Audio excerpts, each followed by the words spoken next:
Hello learners, welcome back to my channel. So हम लोग research aptitude कर रहे हैं and this is our third class of research aptitude और हमारा आज का टॉपिक है टाइप्स ऑफ रिसर्च। तो रिसर्च का मीनिंग हमने कर लिया था, ऑब्जेक्टिव हमने कर लिया था और मोटिव्स कर लिए थे, इसके कैरेक्टरिस्टिक्स कर लिए थे। ठीक, तो टाइप्स ऑफ रिसर्च की अगर हम बात करते हैं तो टाइप्स ऑफ रिसर्च ना अलग अलग बेसिस पर डिवाइडेड है कि on the basis of objectives कि भाई क्यों की जा रही है research, on the basis of objective क्यों की जा रही है रिसर्च, आउटकम्स उसका आउटकम क्या निकलेगा, उसका रिजल्ट क्या निकलेगा, किस तरह का लॉजिक हम लगा रहे हैं, क्या प्रोसेस हम यूज़ कर रहे हैं, इंक्वायरी मोड क्या है हमारा, किस तरह से हम इंक्वायरी कर रहे हैं रिसर्च में, एंड कंसेप्ट बेस्ड। ठीक, तो एक एक करके हम सबको रीड करेंगे। तो on the basis of objective we have 5 types of research: descriptive, correlational, explanatory, exploratory and experimental. ठीक है, चलिए पहले इन पाँचों को देख लेते हैं। उसी चार्ट को ये डिफाइन किया हुआ है। So our first is descriptive research. तो जैसे कि नाम से ही क्लियर है, जब हम किसी चीज़ का डिस्क्रिप्शन देते हैं, किसी चीज़ का डिस्क्रिप्शन देते हैं, जैसे हमें सर्च करना है कि वर्ल्ड में कितनी ऐसी कंट्रीज़ हैं जो डेवलपमेंट में बहुत अच्छा काम कर रही हैं, अपनी डेवलपमेंट के लिए बहुत अच्छा काम कर रही हैं।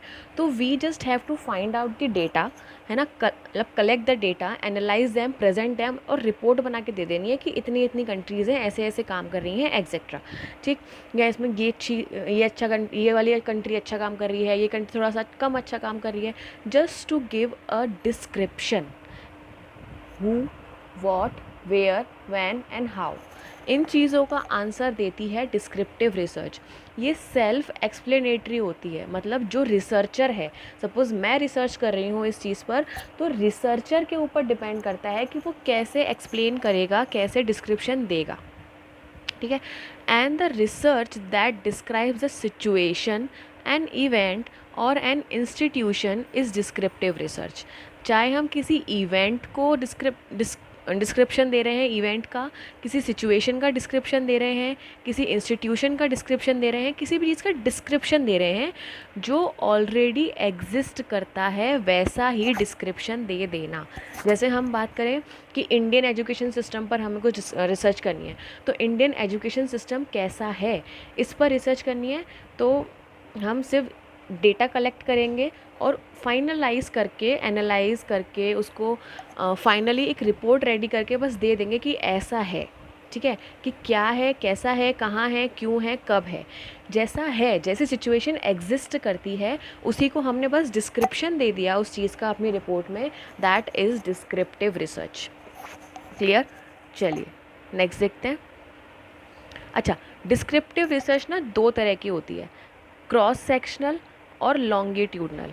हाँ, क्रॉस सेक्शनल आपने कभी ये सुना होगा कि भाई एक सपोज़ एक रिपोर्ट रेडी की गई है, ठीक है, तो इस रिपोर्ट को क्रॉस चेक कर लेते हैं या किसी और इंसान को दे देते हैं, वो इसे क्रॉस चेक कर लेगा, कुछ गलती होगी तो वो बता देगा। ठीक है, तो क्रॉस सेक्शनल इज़ जब हम एक ही रिसर्च को अलग अलग लोगों पर यूज़ करते हैं सेम टाइम में,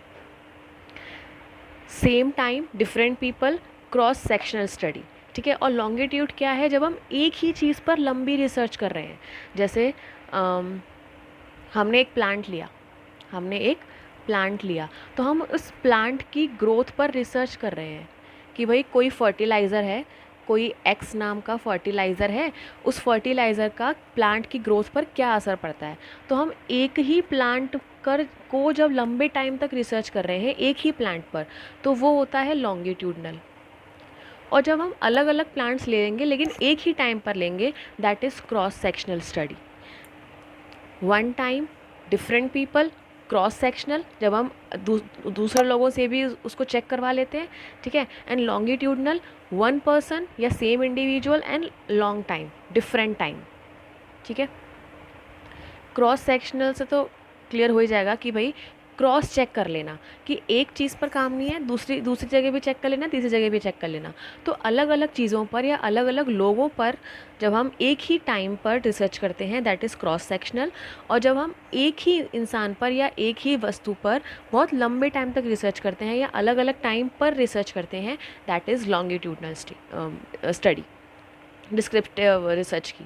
ठीक, जैसे नीचे दिया हुआ है example, ministry of agriculture would like to know about the crop pattern across different states in India, कि अलग अलग स्टेट्स में किस तरह के क्रॉप पैटर्न चल रहे हैं। क्रॉप मतलब खेती, खेती कैसी चल रही है, क्रॉप्स, कृषि कैसी हो रही है।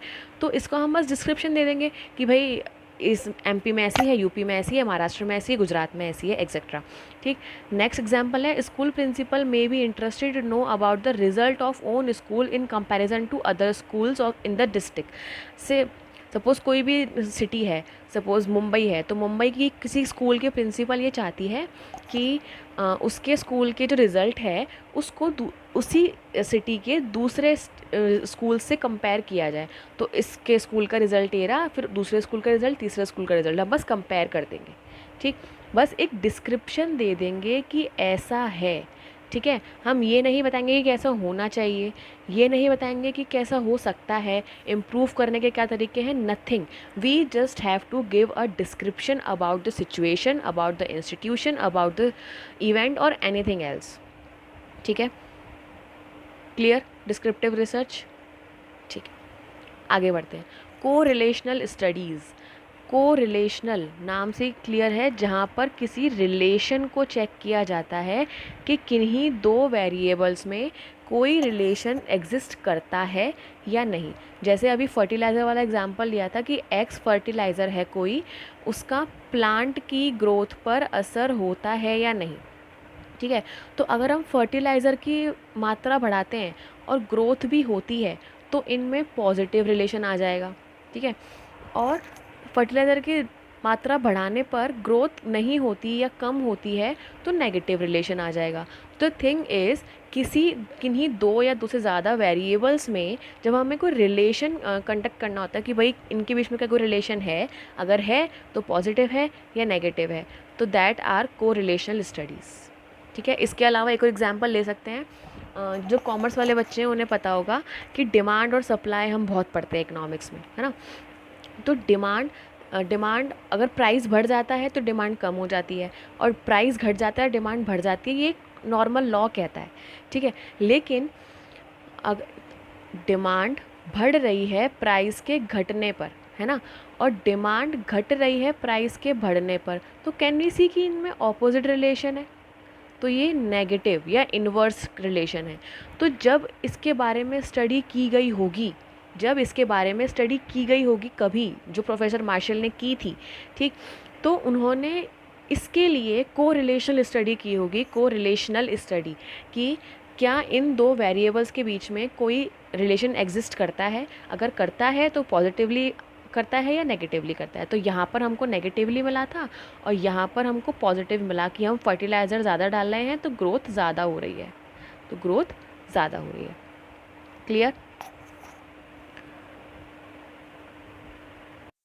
क्लियर हो गया। चलिए आगे चलते हैं। Next research is x post facto research.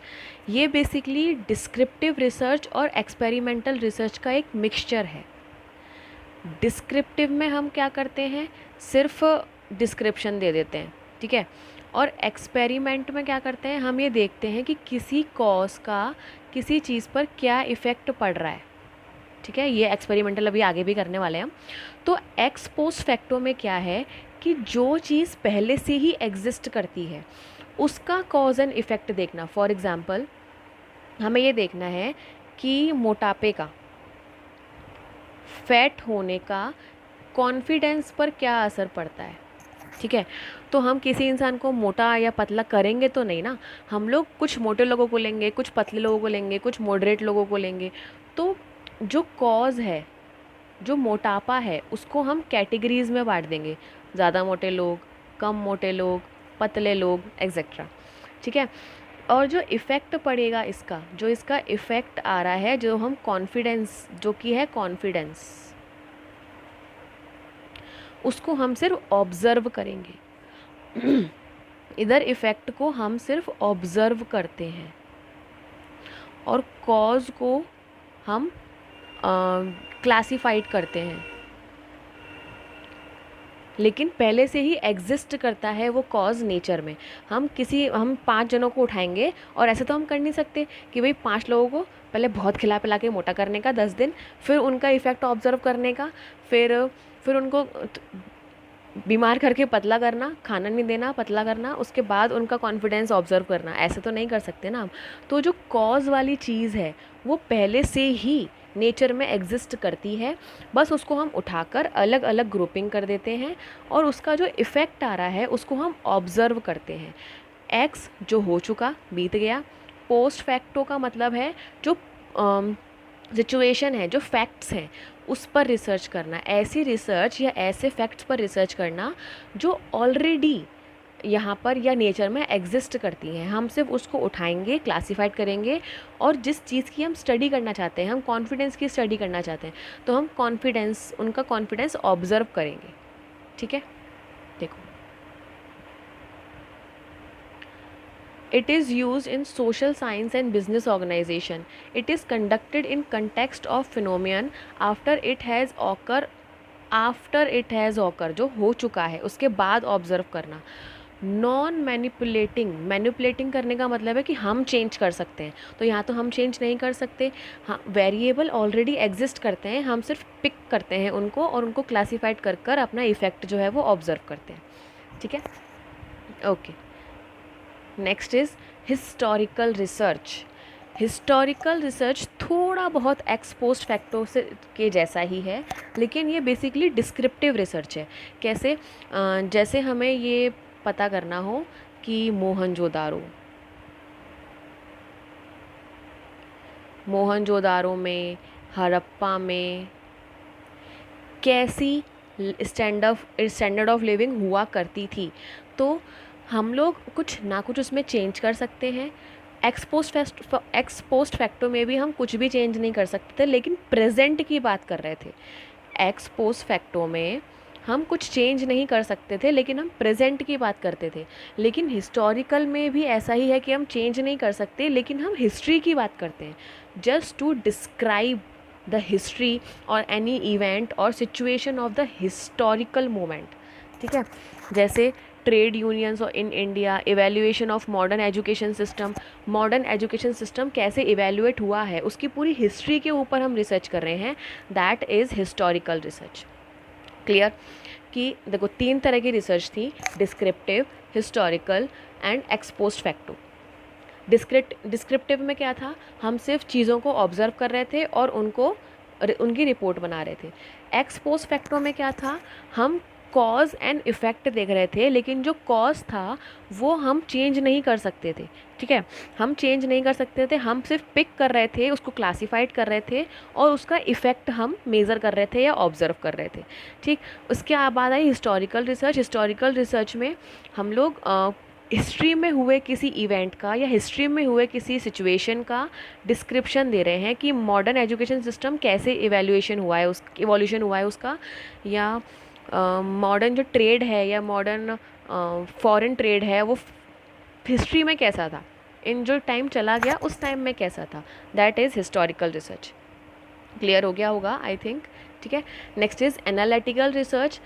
अच्छा, ये सब जो हम पढ़ रहे हैं ना, कंफ्यूज नहीं होना कि चार्ट में नहीं था। ये एक्स पोस्ट फैक्टो और हिस्टोरिकल और एनालिटिकल जो है वो डिस्क्रिप्टिव से ही कहीं ना कहीं मैच करते हैं या उसके बहुत सिमिलर होते हैं, इसलिए हम इन चीज़ों को उनके साथ ही पढ़ते हैं। ठीक है, एनालिटिकल रिसर्च जो है, एनालाइज करने का मतलब क्या होता है? एनालाइज करने का मतलब होता है कि उसको टुकड़ों में बांटना और उसके पॉजिटिव और नेगेटिव एस्पेक्ट्स को देखना। जैसे हम बोलते हैं ना कि भाई रिज़ल्ट एनालाइज करके बताओ कि बच्चों का रिज़ल्ट कैसा रहा, इस बार की परफॉर्मेंस कैसी रही। तो द थिंग इज़, जब हम चीज़ों को क्रिटिसाइज़ करने के पॉइंट ऑफ व्यू से देखते हैं कि भाई ये अच्छा था इसमें, ये बुरा था इसमें, या यहाँ पर इम्प्रूवमेंट हो सकता था, तो उसको टुकड़ों में बांटकर उसको उसके लिए इम्प्रूवमेंट के चांसेस देखना या उसके पॉजिटिव और नेगेटिव एस्पेक्ट्स को बताना, दैट इज़ एनालिटिकल रिसर्च। देखो यहाँ लिखा है critical evaluation, critical evaluation of the material. In this method, the researcher use facts और information already available. जो already facts और information हमारे पास हैं उसको हम उठाएंगे और हम देखेंगे कि ये information इसमें गलत है या ये information और अच्छी हो सकती थी या ये data कहीं और से भी collect किया जा सकता था। तो the thing is, analytical research में हम analyze करते हैं चीज़ों को, क्रिटिसाइज़ करते हैं। क्रिटिसाइज़ करने का मतलब सिर्फ बुरा बुरा बुरा बोलना नहीं होता है। क्रिटिसाइज़ करने का मतलब होता है कि हम उसमें पॉजिटिव चीज़ों को भी देखें, नेगेटिव चीज़ों को भी देखें, उसके बाद एक कंक्लूज़न पर आएँ। क्लियर? चलिए आगे बढ़ते हैं। Next we have explanatory research. Basically descriptive यहाँ पर ख़त्म हुआ है, ठीक है। तो अब एक्सप्लेनेटरी, एक्सप्लेनेटरी में नाम से क्लियर है, कुछ एक्सप्लेन करना है। एक्सप्लेन, जब हम किन्हीं दो वेरिएबल्स के बीच में या दो से ज़्यादा वेरिएबल्स के बीच में कुछ रिलेशन को एक्सप्लेन करते हैं कि ऐसा क्यों हो रहा है। देखो यहाँ पर हाउ एंड वाई, क्यों और कैसे हो रहा है, उसका आंसर मिलता है एक्सप्लेनेटरी रिसर्च में। Explanatory research attempt to answer how and why between two aspects of situation on phenomenon. For example, why examination related stress led to rote learning, कि भाई एग्जामिनेशन का जो स्ट्रेस है वो रटने पर ज़्यादा प्रेशराइज़ कर देता है बच्चों को, ऐसा क्यों होता है, ठीक है। तो इसका एक्सप्लेनेशन हो सकता है कि भाई हम रेगुलर स्टडी नहीं करते, सिर्फ वन नाइट किंग वाली बात करते हैं कि भाई एक दिन पढ़ के पास कर लेंगे, ठीक। या why and how stress led to heart disease, या स्ट्रेस जो है वो हार्ट डिजीज़ को कैसे लीड करता है, हार्ट डिजीज़ कैसे होती हैं स्ट्रेस की वजह से। तो जहाँ पर कुछ एक्सप्लेन करने के लिए हम रिसर्च करते हैं, that is explanatory research. Clear? चलिए नेक्स्ट इज़ एक्सप्लोरेटरी। एक्सप्लेनेटरी था वो एक्सप्लेन करना, एक्सप्लोरेटरी है एक्सप्लोर करना। एक्सप्लोर करने का मतलब है कि जहाँ बहुत कम रिसर्च की गई है, जिन फील्ड्स में बहुत कम रिसर्च की गई है, उन रिसर्च को थोड़ा और मतलब और स्टडी करके और डीप जाकर उसके कुछ नए एस्पेक्ट्स निकाल कर लाना, that is exploratory research. Explore करना उस टॉपिक को, ठीक है। देखिए, it is generally done in the beginning of every research. It is undertaking to explore an area where little is known, to investigate and possibilities of undertaking a particular research study and is akin to feasibility study और pilot study. Pilot study में फटाफट से पढ़ लेना। तो basically ये हर research के starting में की जाती है, लेकिन अगर इसी रिसर्च को किया जा रहा है पूरे रिसर्च के प्रोसेस में, तो द थिंग इज़ हम उस फील्ड को सिलेक्ट करेंगे जहाँ पर बहुत कम डेटा हमारे पास अवेलेबल है या बहुत कम ऐसी चीज़ें हैं जो लोग जानते हैं, उनको और जानने के लिए, उस एरिया को, उस टॉपिक को और जानने के लिए हम एक्सप्लोर करने के लिए ही रिसर्च करते हैं। डन? ओके। एक्सपेरिमेंटल तो नाम से क्लियर हो गया होगा, नहीं। एक्सपेरिमेंटल में क्या है, हम दो वेरिएबल लेते हैं, उन दो वेरिएबल्स का आपस में क्या कॉज एंड इफ़ेक्ट का रिलेशन है वो देखते हैं।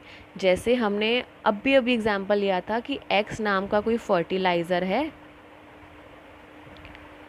उसका पौधों की ग्रोथ पर क्या असर पड़ेगा, ठीक है। तो हम फर्टिलाइज़र की मात्रा को बढ़ा सकते हैं, कम कर सकते हैं, फिर हम ग्रोथ को ऑब्ज़र्व कर सकते हैं।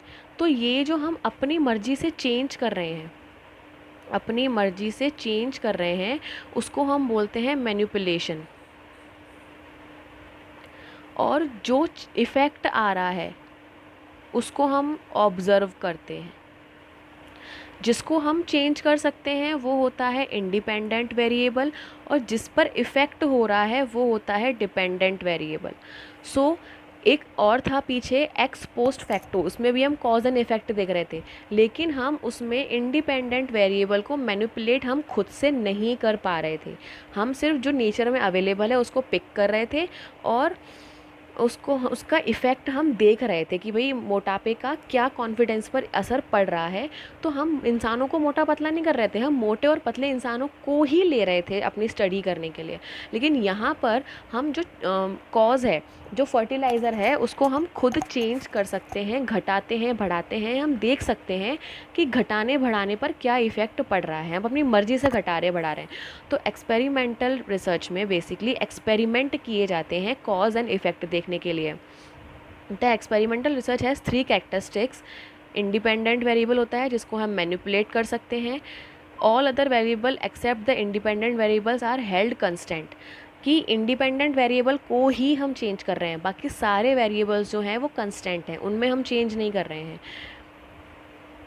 The effect of manipulation of independent variable on the dependent variable is observed. जब हम इंडिपेंडेंट वेरिएबल्स को चेंज कर रहे हैं, मैनिपुलेट कर रहे हैं, तब डिपेंडेंट वेरिएबल पर जो असर हो रहा है उसको हम ऑब्ज़र्व कर रहे हैं। ठीक है, तो हमारे पास रिजल्ट निकल कर आएगा कि ऐसे कॉज का ये इफेक्ट पड़ता है, ये करने पर ये इफेक्ट पड़ता है, ये करने पर ये इफेक्ट पड़ता है। तो experimental research is basically cause and effect. ठीक है, जहाँ पर हम कॉज जो होता है वो इंडिपेंडेंट वेरिएबल होता है, और जो इफेक्ट होता है वो डिपेंडेंट वेरिएबल होता है।